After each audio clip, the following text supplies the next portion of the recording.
Welcome to the Together.eu Ireland podcast. We are a community of people who believe in democracy and who want to give it real meaning as the next European elections approach. Together.eu is a project run by the European Parliament, dedicated to getting as many people as possible involved in the democratic life of Europe. It is a community of individual citizens across the EU. This week, we will be talking with Aine, Daly and Katie O'Sullivan about higher education and the Erasmus programme. Welcome, Aine. Welcome, Katie, to our Together.eu Ireland podcast. It's great to have you on with us this evening. Thanks so much for having us on. Good to be here. Great. I suppose, Aine, I'll start with you. You can introduce yourself, tell us who you are, how you got involved in higher education. Yeah, of course. Thank you, Deirdre, for the question. So my name is Aine Daly, and I was a student representative from 2018 to 2022. And how I got involved with a kind of Europe and higher education. So as a student, really, I didn't kind of utilize the opportunities to take advantage of Europe through Erasmus. But through my role as president of AIT Students' Union, I had the opportunity to go over to Brussels in 2020, where they kind of started the kind of structure, building the structure of the European University Alliance, RUN-EU, which is Regional University Network EU. So what is RUN-EU? So AIT and LIT, before they merged to become TUS, were a part of this European University Alliance called RUN-EU. So what RUN-EU is, it's higher education institutes across Europe that are focused on regional development and innovation. So I had the great opportunity of going over to Brussels in 2020 with other student representatives across Europe, where we had the opportunity to design the kind of student representative and engagement structures of this European University Alliance. And then from that, I had a great opportunity of becoming chairperson of the TUS Student Council, where I was a part of a working group of other chairpersons across the University Alliance. But yeah, it was a great opportunity. I feel the European University Alliances are kind of a great opportunity to capture the students who don't get to utilise, say, the opportunities with Erasmus. So not every person can utilise 3 months to go away for 3 months, who have family responsibilities, who have care responsibilities at home. But the great thing about the European University Alliances is they run short advanced programs. So students have the opportunity to spend 1 week up to 4 weeks, up to 8 weeks across our campuses across Europe. So they still get to, experience the privileges of Europe without having to forego the responsibilities at home. So I do feel the European University Alliances are a great thing for higher education within Europe, and they all feed into creating this thing called the European Higher Education Area by 2025. So why did the European University Alliances come about? More or less, it's to tap into the opportunities within Europe and get everyone working collaboratively together, but also to promote mobility and innovation with research as well. Oh my God, that sounds amazing. And just that it shows the opportunity that is there within Europe. And I suppose, is there a number for how many universities are involved? And has it grown from since when you started? Yeah, so it was basically the French presidency of the Council of Europe who kind of launched these European University Alliances. So it came back in 2019 when the idea kind of first came out from the European Commission as well. So they run in different phases. So each phase they incorporate more universities to join their European University Alliances. So RUN-EU had, when I was involved, had campuses across Portugal, Porto and Liera, Finland, Netherlands, Austria, Hungary, and then ourselves in Ireland. But they've expanded now to include Belgium and Spain, but all with the same kind of ethos of the regional development and innovation. But separate to the university alliances, there's a great thing called the European Universities Community. So from that, I got involved in a thing called the European Student Assembly, and I was involved in the inaugural year. First year as a participant, so I was involved at the panel on making higher education more accessible and digitalised for the future. And then the following year, I was very lucky to be part of the steering committee. So this initiative was largely kind of backed by the French universities, so University of Strasbourg and Sciences Po. So I had a great opportunity to work with the staff and students across these alliances and universities to build this kind of student representative structure to represent the students of these alliances. Okay, and I guess do you have any sort of feedback from the students that have gone on and done like 1 week, 4 weeks, 8 weeks, whatever it might be, and how they felt like from having this opportunity?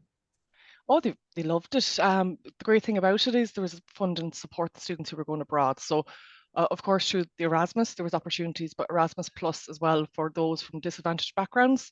But yeah, anyone who kind of went on these kind of these short advance programs really enjoyed it. So with the short advance programs, it was kind of linked to like the local authorities within the area.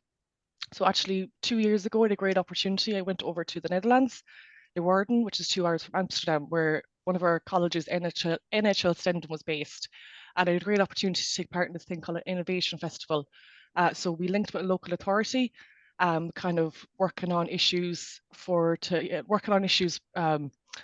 with the Higher Education Institute for the local authority and circular economy for the region. So we had a great opportunity to work with students across the Netherlands, kind of build prototypes that can add an opportunity to test them with members of the public through the Innovation Festival. And then with that feedback, we fed it back to the local councils who brought it forward to their plans and if they were going to implement them then for their region. Okay, that's like a lot has happened in the space of I guess 5 years, say 2019 onwards, and yeah, it sounds like Erasmus has been around for quite some time now. But it's great that that there are opportunities for other people, because like when I started my degree, I knew that Erasmus was part of it. It was just going to be there. It was going to be 6 months and with an opportunity to extend it to a year if you wanted to. Like that was a huge time that you could spend abroad, like with another university. But like you said, obviously not everyone has the opportunity. They have other commitments. But to be able to even go for 1 week, 2 weeks, to experience another culture and a different, even teaching style, a different way, and like you kind of get like a different insights into how different universities work and how they teach and innovate. Brilliant. And I just have a question about, so are you good at languages? Because I think that would be a big question for people who might be thinking about doing Erasmus, but mightn't feel confident in their language skills. Like, would you feel they have to be very experienced or just know the basics? And would they have opportunities, say, when they go to the other campus to learn more about the language that they speak? Yeah. I guess I can kind of tap in and answer that question because I've just come back from Erasmus from University Toulouse Capitol, and that was through French for me. So I kind of like got both sides, saw the side of like doing everything through French, and then I also had friends who like didn't speak French at all. So there is that kind of combination. It is like what you want to put into it. It is university specific, and I'd recommend anyone going on Erasmus to just make sure that you do research and just check, because every country is different and every university is different. But for my situation, we had language classes that were open for international students. So if they knew no French, or if they were fluent in French, they could avail of these language classes, and they could take it, be part of their credits, be part of like a proper module for them. And then there was another different type of module, which was like if you're kind of more intermediate French, you could do like debating in French or legal skills in French. But it's really like I met loads of other people on Erasmus, and some of them not a word of the language, and some of them even had like very thick accents in English, so no one was able to understand them. But they were happy out there, able to make it through. So I'd recommend, if you are daunted about going to a different country that the first language isn't English, you can give it a shot. You can see if there's the language classes. There probably almost definitely will be. And then even though, like, I didn't know this before going, but there's the Erasmus Student Network that they all spoke English anyway. So like all the events that we went to in France, they were all like through English. So that was greatly beneficial as well for people who didn't know the language. Brilliant. Yeah, I was the same. Again, I was in France.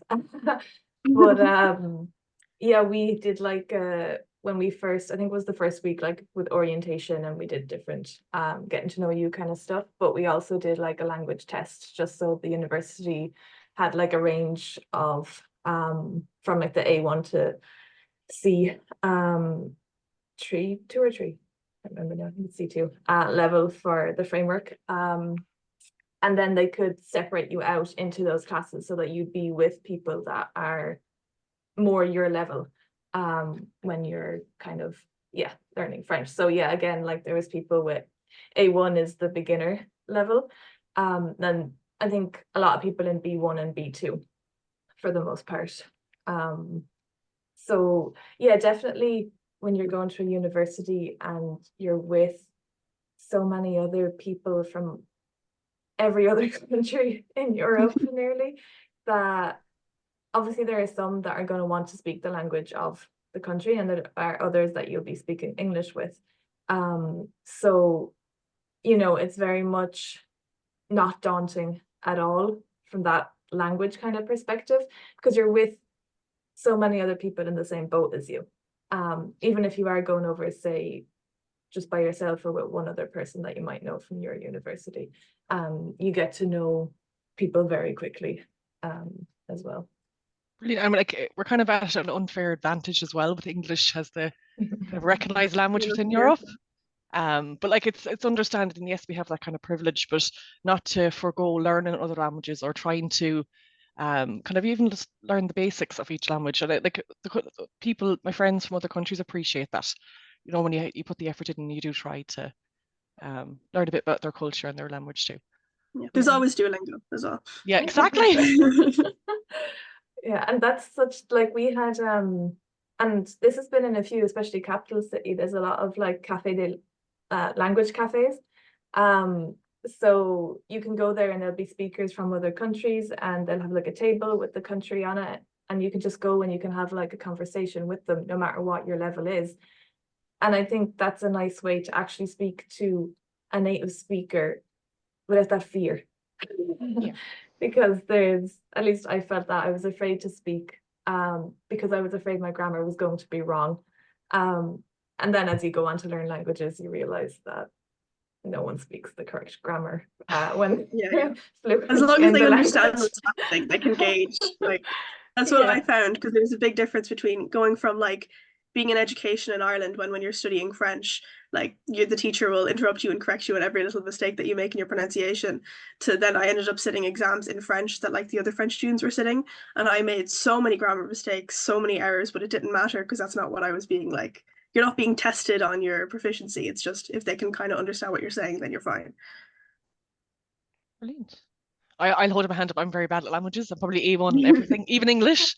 But yeah, sure. Look, I think in Europe, like it doesn't matter what level you are. I think there's, loads of opportunity for students, regards, if they're, really good at languages or not. That Europe is available for them, and there is loads of opportunities to get involved. And I would encourage as well with the European University, European Student Assembly. It runs every year. So every university would get would be sent kind of the sign up forms for students. So I do encourage them to do get involved. It's a great opportunity to meet people from across all the European university alliances in Europe, and you get to work on the pressing issues of the European Union, and then you get to go to European Parliament, vote on the policy proposals, and then actually disseminate them then to the different actors that that are across Europe, be it elected representatives, NGOs, or even university itself. I actually did it this year. Did you? You talked about it. Yeah, I was in Strasbourg last month for it. It was brilliant. No way. Yeah. I showed up. I'm from UCD, so there was two other UCD students with me as well.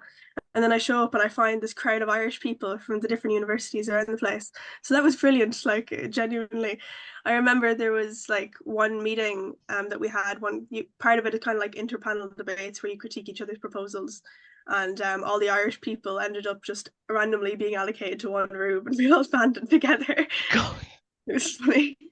Yeah, it's brilliant. It's grown so much. Like the first year we took part was 2020, and it was still COVID, so we all had to wear our masks and everything indoor. But no, it's a fabulous opportunity for students to get involved. Yeah, and did then you there's the overarching kind of university alliances all coming together, but then there's also the events that the university alliance have on their by themselves. What I Yeah, mean is like I'm part of my alliance called Una Europa, so they will have like loads of opportunities. We get a newsletter, we find out, we apply. I applied to be something in, I think it's in Berlin in September. There was an opportunity a few months ago to be in Finland. So brilliant, even the alliances themselves, like the individual ones, have their own opportunities as well to go visit Europe. brilliant. And what would be the kind of main focus of your alliance? So obviously AIT and LIT we were form Institute Technologies, but like not in the big cities. Even though LIT is in a big city, Limerick, but like what is your main focus of that alliance? I'm not sure about the main focus. I do know they have like certain pillars that they kind of try and hone in on. I know they've got an event next week on the theme is like Europe and the world is one of their kind of pillars that they focus on. But then there's also like research opportunities. I see a lot of those. It's kind of more increasing, becoming like, oh, do you want to link in with other people Brilliant. around Europe to try and kind of unite? There's 11 universities, I think, in that one alliance. So it's kind of just sharing information. And what did you what have you what has everyone studied in college? I'm law and politics right now. Brilliant. What about yourself, Deirdre? I did European studies. Oh, So I did social sciences. Lovely. yeah, I think European studies was very varied in all the different subjects that I could choose. And I really feel though that like Erasmus ended up being my thesis, my undergraduate thesis that I did. So if it wasn't for Erasmus, I don't know what I would have done, because when I was studying in France, I kept like a journal, and every week I would write things like down in it. And like, oh, they do this here. There was this. That's odd. Like all those kind of stuff. So I analyzed my journal for my thesis to see if I developed intercultural communication through the words that I was using as like time went on over the course of 12 weeks. And the answer is yes. But it's just crazy that, if I had never done Erasmus, my intercultural communication wouldn't have been as good. And B, I wouldn't have, I don't know what my thesis would have been on. But also, I made so many friends through Erasmus as well. Also Irish people that I actually didn't know from my university, but just like other people from those countries, and like I'm still in touch with them. And you could go to Spain and I'm like, oh hey, can I stay with you? And things Yeah, like yeah. that. So yeah, it's such a nice way to visit places as well after the fact, which is great. And we haven't talked about this element yet, but there's also the grant for going on Erasmus. You're Oh yeah. eligible for a grant every month. I think for me it was 330, and I think that's a flat rate across all the countries. But that's greatly beneficial as well, because like it's a massive help if you're not able to work while you're in a foreign country. And then there was also the element of like accommodation was so much cheaper. I was in Toulouse. I was like, what? Like at how cheap it was compared to, the housing crisis in Dublin. And then even like the dinners that I'd be getting would be heavily subsidized. So I'd be eating in the university restaurant every night, and it wouldn't like I had no like money troubles at all, just because of how low the rates everything were, and everything was very like student based as well. Brilliant. And there's Erasmus Plus as well. So if you're coming from like a lower socioeconomic background and stuff, I think it goes up to €750. Because I do know when the Ukrainian refugees came to Ireland, for them to access higher education, they were able to tap into the Erasmus Plus, kind of to assist them with their studies here in Ireland. But the housing thing, it really opens your eyes when you go to Europe and how little people are paying. But one thing I found out is a lot of them have a right to a home within their constitution. So it's kind of the bedrock to kind of implement affordable housing.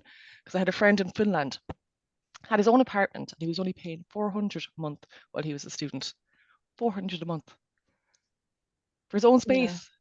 Like it's and then Portugal as well, very, very low. They wouldn't pay over 400 either. So I definitely think there's a lot we could learn as well in Ireland from these European countries. Because as you said there, Katie, that it really made a big impact on your experience over there. The fact that your accommodation wasn't too expensive and there was a support then with your food costs. So yeah. Yeah, I'm going through withdrawal being back here. I'm like looking at the prices going, it's how much? I'm going into Tesco going, I can't, no, I'm not doing this. I'm going back. It's crazy the differences, but at the same time, it's what you learn as well. Yeah, and what you can bring back. I don't know, I found that I was a different person coming back anyway. At least mentally, just like saw things a little bit differently, in a good way.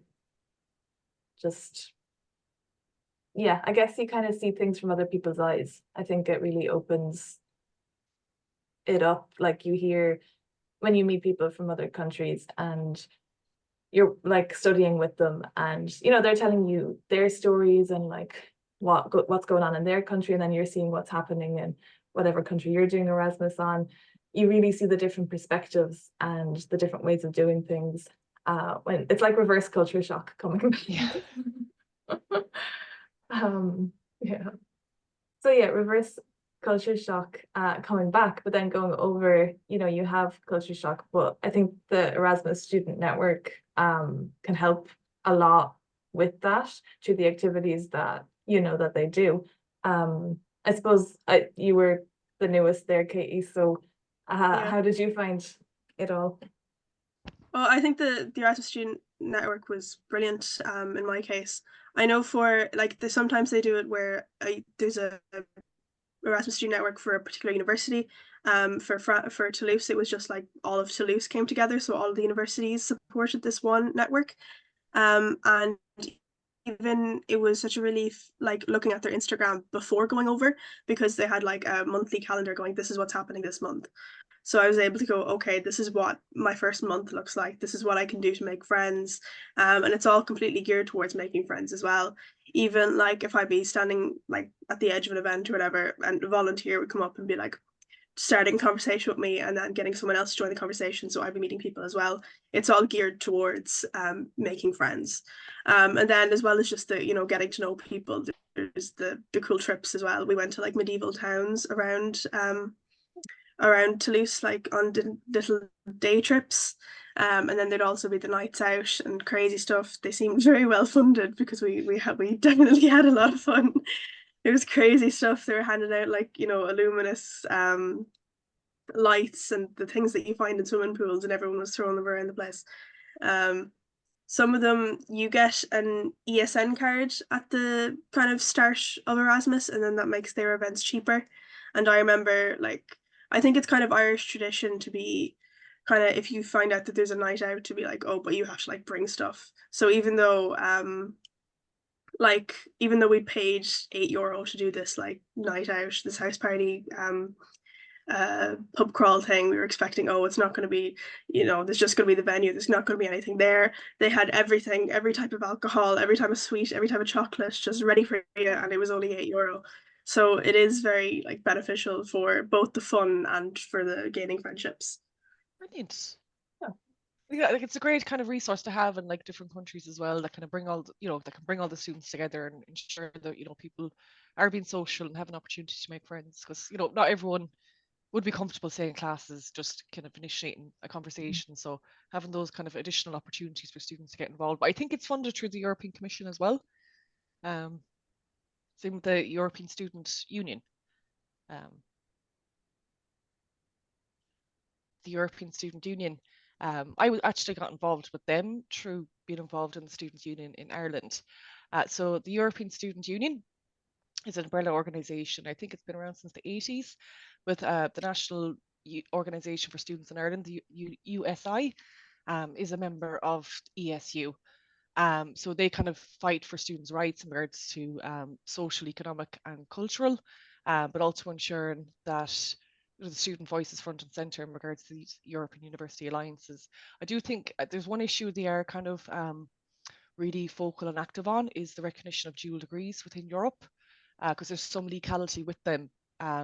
I think especially within Ireland, that they're not recognised for students who are undertaking them, say, with dual universities. So don't know much about that, but that's just a synopsis. But no, they're fabulous. So the USI kind of go over to the ESU meetings. I think it's 4 times a year, and they can bring extra students with them as well. But I was involved, say, with kind of actually it was the ESU and ESN. It was with the European Commission back in 2020 for students who were involved in the European University Alliances. So we had so many opportunities to give feedback in regards to how it was going, what our involvement was like. But I just want to thank you both for coming on to our podcast this evening. Thoroughly enjoyed the chat. thank you, Deirdre, Katie. Brilliant.